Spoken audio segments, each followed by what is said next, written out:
In grade 10, you will remember that you did parabolas or quadratic functions that had this formula type. And then they always had the axis of symmetry on the y-axis. So you got ones that were happy, you got ones that were sad, but the axis of symmetry was always the same. What we're going to do in grade 11 is parabolas that shift up and down and left and right. So you did ones that shifted up as well in grade 10, so they went up the y-axis, but when they go up and down and shift left and right, you can get ones that look quite different. So we've got two more formula that we're going to look at. Okay, the first one looks like that, and you might remember it from completing the square, because that is the format that you get a quadratic expression in after you've completed the square. By the way, completing the square is going to be useful in getting this type of formula into that formula. So what we have with things that shift along the horizontal, so that over there, the p-value is going to shift this graph off that way or that way, is you're going to have ones that don't even, some of them won't even touch the axes. So here the x-axis is completely left out and you don't have any x-intercepts. More about that later. This one you'll have a y-intercept if we extend that, but it's not going to be the turning point or the axis of symmetry. There's going to be no link between the y-intercept and anything else on parabolas that have this formula type. So the rules that you use for these apply to this formula. You'll see that the a, at this point it's a variable, they're in every single one of these because it's still the horizontal stretch factor. A still tells you whether it's happy or sad and how wide the graph is, but there it's a B and a C, so it's not the same as the Q or the P, but because these two are Q's, they're going to have the same. This was, in this formula, the y value of the turning point. It's going to be the same here. It's just not also, in this one, it's not also the y-intercept. So here, your turning point is going to be negative P and Q. We must remember that it's called a sketch for a reason, as in it's not entirely accurate. It just needs to have everything in the right general position. So we're not going to have perfect scale, but we've got to plot the intercepts. Okay, and there may not be any like that. There may be no x-intercepts, and I'll show you what to do when that's the case. You've got to plot the turning point, and you've got to plot the axis of symmetry. There will be a link between the turning point and the axis of symmetry. If you think about it here, that'll be the turning point, and obviously that will be the axis of symmetry, and then that will be the turning point, and that will be the axis of symmetry. So the turning point's x value is going to be the number we use for your x equals number graph, which is the axis of symmetry. So these two will be very closely linked, and you won't have to do more than one calculation to get them, but they're not going to link up to the y-intercept. Right, so the y-intercept is what it is with every single graph. You just need to let x equal 0. So here it's really easy. You're going to end up with your q value, which you did in grade 10. Here not so much, because when you multiply all of this out, you're going to end up with a couple of other things. So even if x is 0, p won't necessarily be, a won't necessarily be, and once you've squared all of this and multiplied the a in, you're not necessarily going to end up with q. So the y-intercept, you just have to let x equal 0 and solve. Okay, and remember that you're then going to get a point, and that point is going to be 0 on the x and something on the y. So just remember not to confuse this with points of intersection. Okay, that's the y-intercept. X-intercept is going to be exactly the same. You're going to let y equal 0.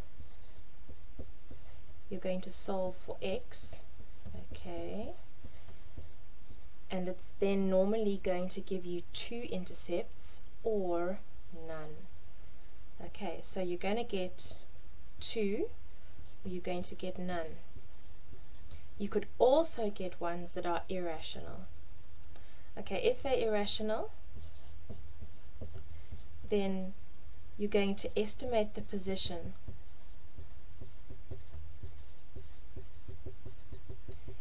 using the decimal, and you're going to label with the surd form.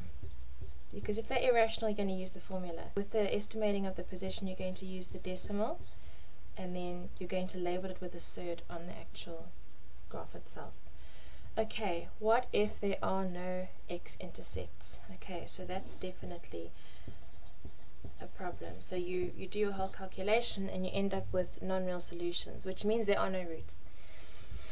Okay, so then we're looking for graphs. We're expecting a certain look. We're expecting something that does that, or we're expecting something that does this.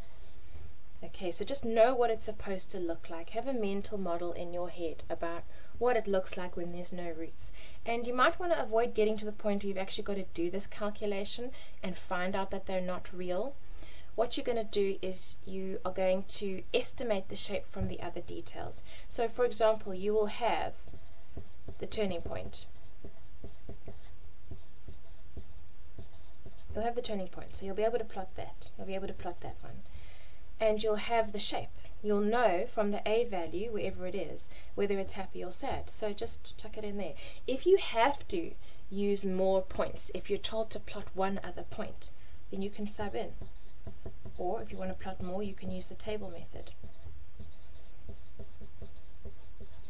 So you could sub in one more thing. You've got your formula, right? So you could sub in that point and say, okay, when x is 5, what is y? And then you can label a random point to illustrate the fact that you've got your shape correct. Okay. The A value will also tell you how big to make this. So for example, you're drawing 2 and one's got a much bigger A value, then you'll make it a lot thinner. So you can illustrate the fact that you know what you're doing without being able to put in everything. And obviously things like intercepts. In this one, there's a Y-intercept. So having that will also help you use symmetry to be able to get that. Okay, what you can also do is you can still get your line of symmetry, which I'll show you how to do in a minute. So you'll have most of the information even if the roots are not real.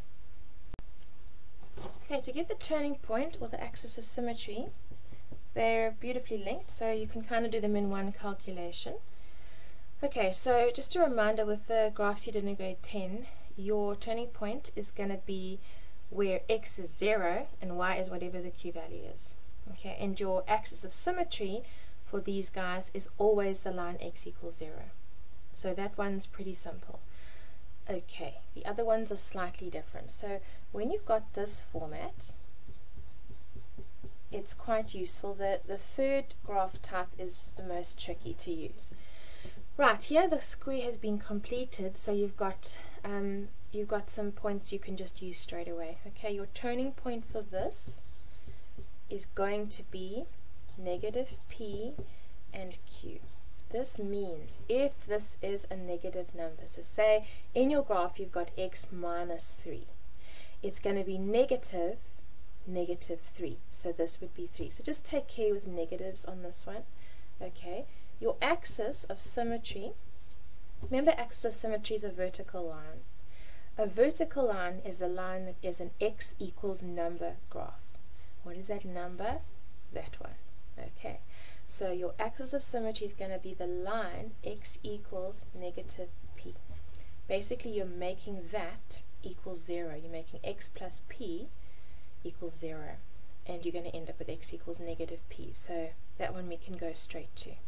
Okay, this one, it's a little more tricky. Now you've got two options with this guy. Either you can complete the square and have it in the format like this where you can use. Of course, if you make a mistake with completing the square, everything's wrong after that. If you don't need to complete the square for other reasons, then you can have the x coordinate of your turning point. So the x coordinate of your turning point is going to be negative b over 2a. This is something you have to learn off by heart. Then to get the y coordinate, you're going to sub in and you're going to get it back. So you're going to have to find the y coordinate by substitution into the original formula. Okay, in terms of what you do with a graph after it's been drawn, so either you've drawn it and you get asked for questions like this, or you're given a picture with a graph on it and you were asked for this information. People get confused with these, but they're really easy marks to get. There's not a lot of marks associated, there's sort of 1 or 2 each, but they're really useful to just be able to get 4 to 6 free marks on a question like this. Graph interpretation gets quite advanced this year, so please understand this is the basic stuff, and the advanced stuff comes when we start putting multiple graphs together on the same set of axes and ask you to calculate different things around them. More of that later. This one is reminders from grade 10, so this hasn't changed. Remember that with parabolas, basically your domain is pretty much x is an element of real numbers. Okay, you can also say it's from negative infinity to positive infinity. They could give you restrictions. They could say just draw the graph from one particular point to another. It's unlikely, but you can get them. Happens in trig quite a lot, but not necessarily in these ones. Okay, the range. Remember that x, the domain is how far left and right, just to remind you, and the range is how far up and down. So the range is always from the turning point up or down, depending on if it's a happy or sad parabola. Okay, so it's from the turning point up or down to either positive infinity or negative infinity. Okay. Remember, you've got 2 options. You can use set builder notation or interval notation.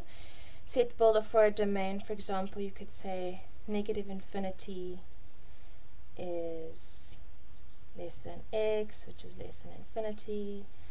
It'll be exclusive because infinity is never included, or you could use interval notation,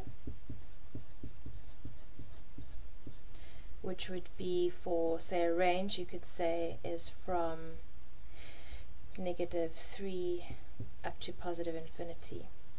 That would be included because the y, that's the turning point, so it would still be part of it, so y can still be -3, but obviously can't be infinity. So that's about as far as you can go.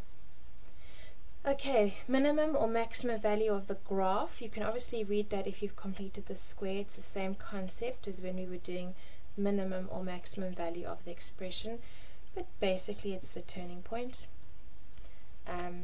And it's a minimum if you have a happy graph, and it's a maximum if you have a sad graph.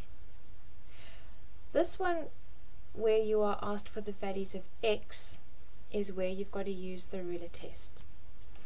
So you are sliding your ruler from left to right and seeing what happens to the graph. Obviously it goes down up till the turning point, and then from the turning point onwards it goes up. So going down implies decreasing, going up is increasing.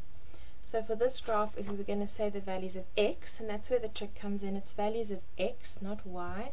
So the graph is decreasing when x is going from, well, anything, negative infinity, all the way up to the x value of the turning point, which is -1. So you would say it's increasing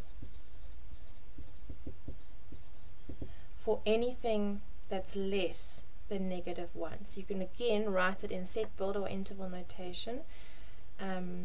So anything that's less than -1. But here what's different is that at the turning point, this is actually called a stationary point because nothing's happening. At the turning point, this graph is neither increasing nor decreasing, so it's got to be excluded. To tell where it's increasing, we look at where it's going up, so from the turning point onwards, not including the turning point. So this graph is increasing where x is -1 onwards, but not at -1. So x is anything bigger than -1. Or we can say that it's increasing from the point -1 all the way to positive infinity, but none of those are included.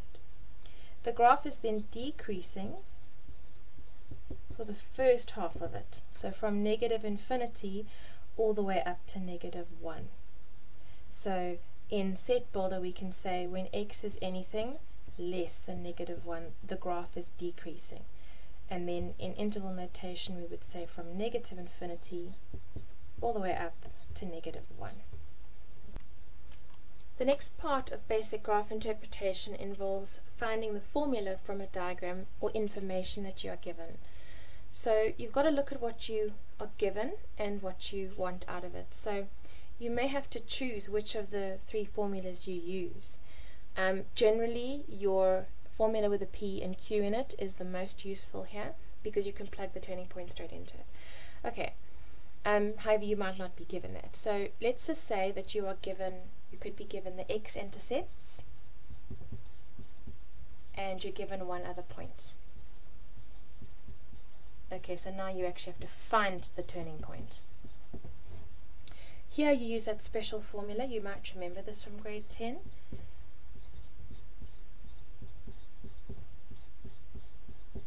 Where x1 and x2 are those 2 intercepts. Remember, you're subtracting, so if the intercept, one of them could be negative, you're going to plus it because you're going to be minusing a negative. So basically you would sub that in, you'd sub in your 2 x-intercepts into there, and then you'll sub in your other point, which will have an x and y value, into this x and the y value. When you get it all out, you're going to end up with the formula in the correct format, and you must just have all of the non-x and y variables covered. You could get another one where they give you the turning point and they give you one other point. So this is what is given. What you do with that is you're going to sub it in for P and Q. Here you will use this formula. When you're given the turning point, this is definitely the most useful formula to use.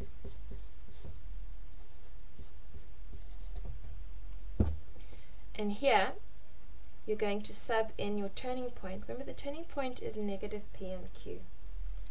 So when they give you that, you've actually got negative P and Q. So you just need to change the signs there. So you're going to sub in the opposite sign of whatever that is. If your turning point was 3 and 4, then it would become negative 3 would go in there. So you're going to sub them in, the P and the Q, and then you're going to sub in your other point. You're going to get out the A value and rewrite it in standard form. With graph transformations, often you are given a formula for a parabola with all the right numbers in it, so you don't have to work it out, or it's one that you've already used to draw a graph, or it's a formula that you found. Okay, from that you are then asked for a new formula.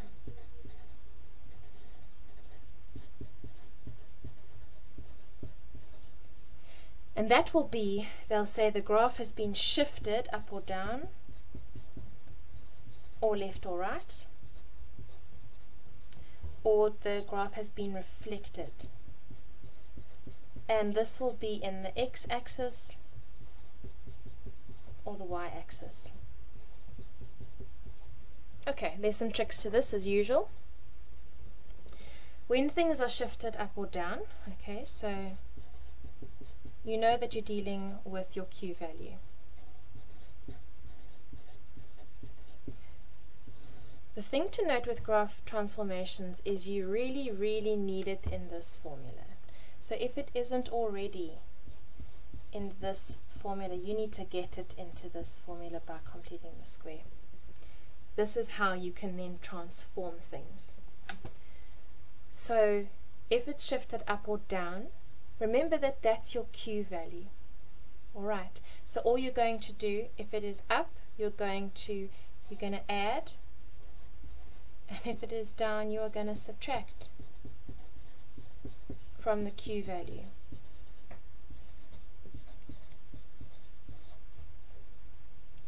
However much it's been transformed. So you'll be told it shifted up 2 units. So if your Q value is 5 and it's shifted up by 2 units, your Q value is now going to be 7. If it's shifted down by 2 units, your Q value is now going to be 3. So this one's relatively simple. Okay, if it is shifted left or right, this is what's new to you because we didn't do these in grade 10. So if it's shifted left or right, this one's a little bit unintuitive, so pay attention and learn it off by heart. Okay, you're going to be adding and subtracting to the p-value. If a graph is shifted to the left, your instinct will tell you you're going to subtract from the p-value, but you actually have to add. Okay, so this is, it works like this with trig functions, with all of the other ones. So this is the first time you're encountering it. You need to get it into your head and make sure that you remember what to do. When it shifts to the left, you're going to add. So if it shifts 2 to the left, you're adding 2 to the p-value. And if it is shifting to the right, you're going to subtract.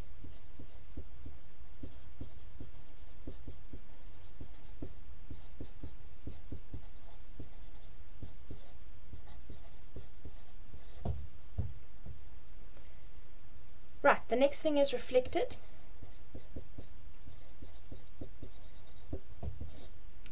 If it's in the y-axis, what we're saying is x's will become negative. Okay, so what you're going to do is you're going to change all x values in the formula to negative, and then you're going to simplify. This formula will look slightly different then to the one that you had originally. So for example here, this would just be negative x, and then you'd have to work it out again. If it is reflected in the x-axis, then what that means is that all y's become negative. Now your formula goes y equals that. So if y becomes negative, everything else becomes negative. So you're going to basically multiply your whole formula through by -1.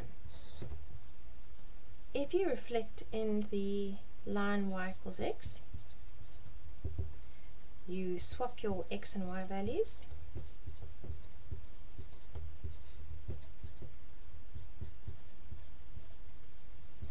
and you solve for y.